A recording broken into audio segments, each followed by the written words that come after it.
Profit and লসের next আর একটা problem দেখো, সেলিং প্রাইস 3,500 টাকা, অর্থাৎ বিক্রি করেছে 3,500 টাকায় আর ক্রয় করেছে 4,000 টাকায়।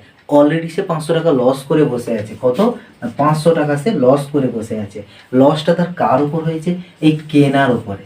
কিছু না বলা থাকলে সবসময় কি ধরে নিতে হবে, যে লস এবং প্রফিট সবসময় কস্ট প্রাইসের উপরেই হয়। এবার লস পার্সেন্টেজটা কি? লস পার্সেন্ট বলতে loss by CP multiply by 100%।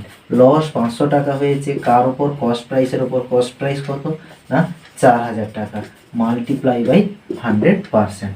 তাহলে 0000 কাটা, সিঙ্গেল জিরো কাটা, 2 2 4, 2 5 10, তাহলে 25/2%, অর্থাৎ 12.5% তার কি হয়েছে? না লস হয়েছে। লস তাহলে 12.5%।